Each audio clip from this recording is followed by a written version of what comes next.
معاملہ یہاں پہ بڑا سادہ سا ہے. میں نے ڈے 1 سے مسلسل یہ رپورٹ کیا کہ یہ جتنا پیچیدہ معاملہ پاکستان میں میڈیا پہ بنایا جا رہا ہے نا کہ نواز شریف صاحب کو برطانیہ سے نکال دیا جائے گا اور ایسا ہو جائے گا ویسا ہو جائے گا، دیکھیں آج وہی کچھ ہوا. نواز شریف کو برطانیہ سے نکالا نہیں گیا. نواز شریف صاحب اٹھتے ہیں اور برطانیہ سے خود ایگزٹ لیتے ہیں اور وہ یہ کہتے ہیں کہ چونکہ جو کنڈیشنز اس کے اوپر یہ تھی، اگر آپ 6 مہینے سے زیادہ کا عرصہ گزار لیتے ہیں نا برطانیہ میں تو آپ کو ایک دفعہ ایگزٹ لینا، یعنی باہر جا کر دوبارہ اپنی انٹری ڈالنی ہے. اب نواز شریف صاحب نے وہ کام کر لیا ہے اور وہ باہر چلے گئے ہیں. تو اب جتنی اپلیکیشنز تھی، جتنے ریفیوزل تھے، وہ صفر ہو گئے ہیں، یعنی اب اس کی کوئی حیثیت نہیں رہی. اب آ جاتے ہیں نواز شریف صاحب کا اگلا پروگرام کیا ہے. نواز شریف صاحب اطلاعات یہ ہیں کہ دوبارہ 10 دن کے بعد برطانیہ واپس آئیں گے اور پھر برطانیہ سے امریکہ چلے جائیں گے، امریکہ سے پھر برطانیہ واپس آئیں گے اور پھر پاکستان جو ہے وہ جانے کی تیاری کی جائے گی. یہ ایسا نون لیگ کے جو ذرائع ہیں وہ یہ بات کر رہے ہیں. لیکن اس میں سب سے بڑی قباحت کیا ہے، میں آپ کے سامنے کچھ حقائق جو ہے وہ رکھ دیتا ہوں. میری ایک امیگریشن آفیسر سے بات ہوئی اور منجے ہوئے امیگریشن آفیسر، منجے ہوئے میں نے اس لیے کہا کہ ایکسپیرینسڈ امیگریشن آفیسر ہیں،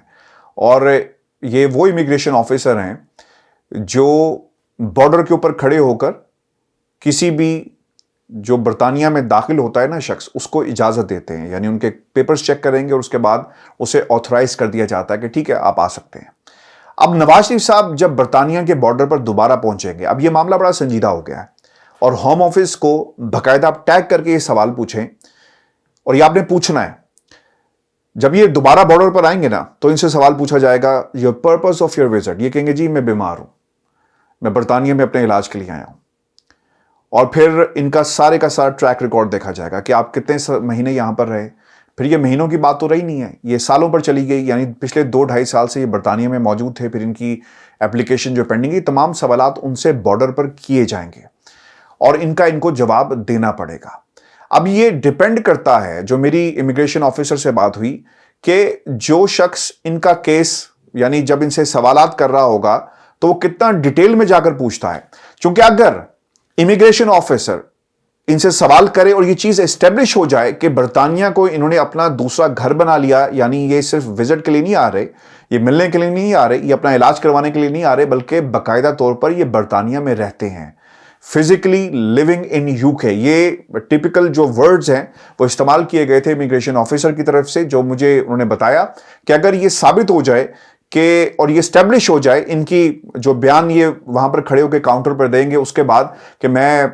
برطانیہ میں رہنے کے لیے نہیں بلکہ اپنا علاج کے لیے آ رہا ہوں، اسے وہ چیلنج کر سکتا ہے. وہیں پہ کھڑا ہو کے آفیسر کہہ سکتا ہے کہ آپ تو پچھلے 2 سالوں سے یہاں پر موجود ہیں، تو اس کا مطلب یہ ہوا کہ فزیکلی آپ یہاں پر رہ رہے ہیں. اب یہ بھی سوال ہوگا کہ 10 دن کے لیے آپ باہر گئے اور 10 دن کے بعد آپ یہاں پر آ رہے ہیں، تو اس کا مطلب یہ ہوا کہ آپ نے ایک چور دروازہ اپنایا برطانیہ میں انٹری اور ایگزٹ کا، اور آپ ڈپلومیٹک پاسپورٹ کے اوپر باقاعدہ برطانیہ میں انٹر ہو رہے ہیں. اب یہ کیس سنجیدہ ہو گیا ہے. برطانیہ سے نکالنا شاید مشکل تھا، لیکن اب یہ ڈیپینڈ کرتا ہے ہوم آفس کے اوپر کہ وہ آفیسر کس قسم کے سوال کرتا ہے. اسی لیے میں آپ کو بار بار یہ کہہ رہا ہوں کہ ٹیگ کر کے ہوم آفس کو یہ سوال اٹھائیں کہ نواز شریف صاحب اگر برطانیہ کے بارڈرز کو دوبارہ آ کر وہاں پر کھڑے ہوتے ہیں تو ان سے یہ پوچھا جائے، کیونکہ انہوں نے پچھلے 2.5 برسوں میں اپنا جتنا بھی علاج کروایا وہ پوری قوم کے سامنے ہے، کتنی رپورٹ شیئر کی گئی وہ بھی قوم کے سامنے ہے. تو لہٰذا بارڈر پر کھڑے ہو کر یہ سوال ان سے کرنا انتہائی اہم ہو گیا ہے. اور اکثر یہ سوال کیا جاتا ہے کہ کیا نواز شریف کو عالمی طاقتوں کی سپورٹ ہے؟ انٹرنیشنل اسٹیبلشمنٹ کی سپورٹ کے بغیر نواز شریف کس طرح 2.5 برس برطانیہ میں رہے؟ اگر جس طرح امیگریشن آفیسر نے بتایا بارڈر پر نواز شریف سے یہ سوال نہیں کیے جاتے، تو اس میں ویورز کوئی دوسری رائے نہیں ہے کہ عالمی طاقتوں کا ایک ایجنڈا ہے اور نواز شریف اس کے کردار ہیں. ویورز آپ کو یہ بتانے چلیں، آج پاکستان میں خواجہ آصف صاحب کی طرف سے اسمبلی کے فلور پر ایک بیان جاری کیا گیا اور وہ یہ کہتے ہیں کہ آرمی چیف کی تقرری پر سیاست کی جا رہی ہے، فیک نیوز میڈیا کے ذریعے پھیلائی گئی. آپ بلا کر مریم اورنگزیب سے یہ سوال پوچھ لیں، انکوائری جو ہے وہ لگائی جائے، ان کرداروں کی نشاندہی کی جائے، ٹیلی فونز چیک کیے جائیں، mobile phones what's app groups کو دیکھا جائے اور ایک ٹریل چیک کی جائے، ڈیجیٹل فٹ پرنٹس دیکھے جائیں کہ کس نے یہ خبر کہاں سے نکالی، وزیراعظم ہاؤس میں کون سے کردار تھے، اور پھر پاکستان کے میڈیا نے اس کو چلایا کہ ایک سمری موصول ہو گئی ہے. خواجہ آصف صاحب فلور آف دا ہاؤس آئے اور انہوں نے کہا کہ جناب کوئی سمری موصول نہیں ہوئی، صرف ایک خط ہے جو موصول ہوا وزیر جو وزارت دفاع ہے اس کو، اور اب اس خط کے تناظر میں جی ایچ کیو سے رابطہ کر لیا گیا کہ وہ اپنی ایک سمری بھیجیں، اور وہ یہ کہتے ہیں کہ 1-2 روز کے اندر یہ معاملہ جو ہے وہ طے پا جائے گا، ملک کا اگلا آرمی چیف کون ہوگا، اس حوالے سے فیصلے جو ہیں وہ کر لیے جائیں گے۔ اب سب سے اہم بات یہ ہے کہ اس سمری کے اندر جنرل عاصم منیر کا نام ڈالا گیا، جو خبریں چلی ہیں کچھ نام لیے گئے جس میں پاکستان کے تمام میڈیا ہاؤسز جو تھے وہ شامل تھے، اور پھر یہ بھی خبر آئی کہ اس کو نکالنے کی بنیادی وجہ یہ تھی کہ ہواؤں کا رخ چیک کیا جائے کہ ریئیکشن کیا آتا ہے، کہ اگر ہم نے جنرل عاصم منیر کا نام اس میں ڈال دیا تو جی ایچ کیو کیا اس کے اوپر ریزرویشنز کرے گا، اور پھر کیا وہاں سے ریئیکشن آتا ہے، اور ریئیکشن آیا،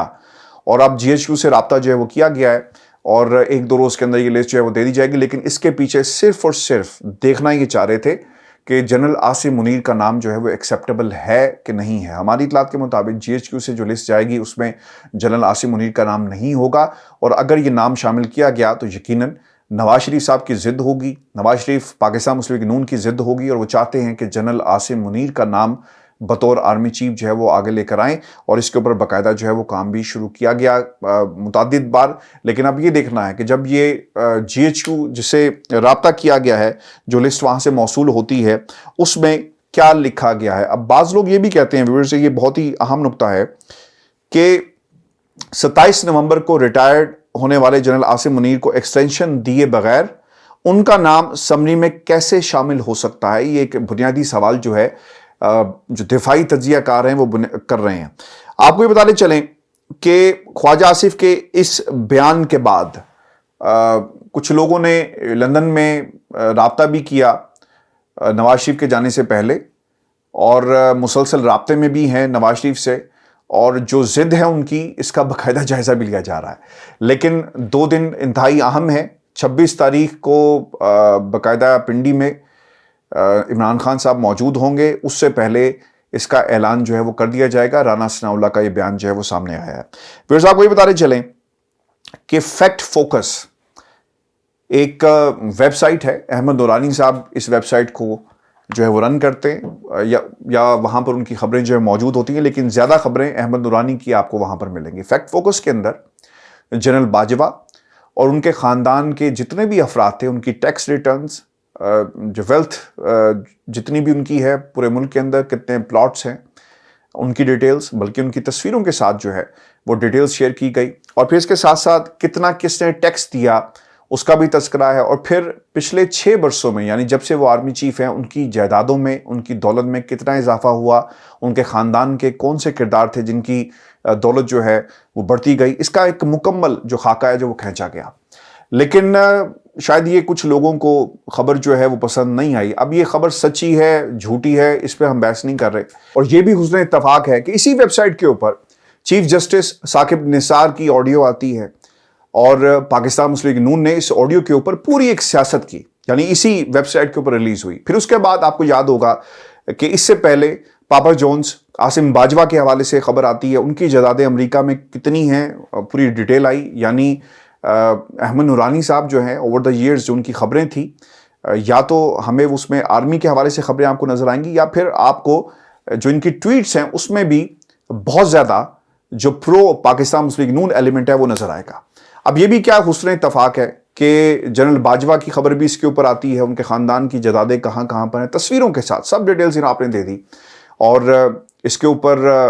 جنرل باجوہ کے حوالے سے آپ کو یاد ہوگا کہ نواز شریف صاحب نے ایک جملہ کہا تھا کہ آپ کو جواب دینا پڑے گا، تو کیا آپ ان سے اس طرح جواب لے رہے ہیں؟ یہ تو ممکن نہیں ہے نا کہ آپ کسی جنرل کو پابند سلاسل کر دیں۔ کچھ نے کوشش بھی کی لیکن وہ کر نہیں سکے، فیصلے بھی آئے لیکن ان فیصلوں پہ عمل درآمد نہیں ہو سکا۔ تو کیا ہم یہ سمجھیں کہ جو آپ نے کچھ عرصہ پہلے کہا تھا کہ جنرل باجوہ آپ کو اس کا جواب دینا پڑے گا، اور آپ نے جو جواب ہے وہ اس طرح لیا؟ ایک انکوائری بھی جو ہے وہ لگا دی گئی ہے اسحاق ڈار صاحب کی طرف سے، اور اب دیکھنا ہی ہوگا کہ اسحاق ڈار کی انکوائری کا نتیجہ پہلے آتا ہے یا ریٹائرمنٹ کی تاریخ پہلے آتی ہے، کیونکہ جب آپ ریٹائر ہو گئے تو پھر کون پوچھتا ہے ریٹائرڈ جنرل کو، آرمی چیف کو؟ اور اس ملک کے اندر تاریخ گواہ ہے کہ جب کوئی جنرل اپنی کرسی سے اتر جاتا ہے تو پھر تمام سکینڈل جو ہیں وہ سامنے آتے ہیں۔ تو دیکھنا یہ ہوگا کہ پاکستان کے طاقتور حلقے اس چیز کو کتنا سنجیدہ لیتے ہیں، اور کب تک سنجیدہ لیں گے، یہ بھی بہت انٹرسٹنگ ہے۔ ریٹائرمنٹ کے فوری بعد اس بات کو دبا دیا جائے گا اور وہ ویب سائٹ جو پاکستان میں بلاک کی گئی ہے اسے کھول دیا جائے گا، اور پھر کیا نتیجہ نکلے گا اس انکوائری کا جو اسحاق ڈار صاحب نے ایف بی آر کے لوگوں سے پوچھ گچھ جو ہے وہ شروع کر دی ہے کہ بتایا جائے کہ یہ ڈیٹیلز کیسے آئی۔ میری اطلاعات کے مطابق پاکستان مسلم لیگ نون کے اندر کچھ ایسے کردار موجود ہیں جنہوں نے اس سٹوری کو سپورٹ کیا اور یہ انفارمیشن جو ہے وہاں تک پہنچی ہے، کسی نہ کسی نے یہ انفارمیشن جو ہے وہاں تک بھیجی ہے، کیونکہ امریکہ میں رہ کر اتنی ڈیٹیل رپورٹنگ ویورز نہیں ہو سکتی۔ میں برطانیہ میں رہتا ہوں، میری کچھ لمیٹیشنز ہیں، پاکستان کی حد تک سورسز ضرور ہیں، لیکن اگر آپ یہ کہیں کہ نقشے، تصویریں، ایف بی آر کی رسیدیں اٹھا کر جو ہے وہ پبلش کر دیا، یہ اتنا ممکن نہیں ہے۔ کوئی نہ کوئی ایسا شخص اندر موجود ہے جس نے تمام ڈیٹیلز جو ہیں وہ پہنچائی ہیں، لیکن دیکھنا یہ ہے کہ کتنے دن تک اس ویب سائٹ کو بلاک کیا جاتا ہے اور پاکستان کے طاقتور حلقے اس حوالے سے کیا کہتے ہیں۔ یہ ہمارا آج کا شو تھا، اپنے کمنٹس ضرور بھیجیے گا، اور ہاں جاتے جاتے تسنیم حیدر کے حوالے سے آپ کو اپڈیٹ دے دیں کہ ناصر بٹ صاحب نے ایک پولیس اسٹیشن میں جا کر رپورٹ درج کروائی ہے، اور وہ یہ کہتے ہیں کہ اب آپ کو بھی جواب دینا پڑے گا۔ آپ دیکھتے ہیں کہ پولیس نے ان کی کمپلین بھی جو ہے درج کر لی ہے، دوسری طرف سے بھی کمپلین جو ہے وہ درج ہو چکی ہے۔ پولیس اس کے اوپر کیا ایکشن کرتی ہے یہ آنے والے دنوں میں ڈیٹیلز جو ہیں وہ ہمارے سامنے آ جائیں گے۔ یہ آج کا شو تھا ہمارا، اپنے کمنٹس بھیجیے گا، چینل کو سبسکرائب کرنا مت بھولیں۔ اجازت دیجیے، اللہ نے کہا۔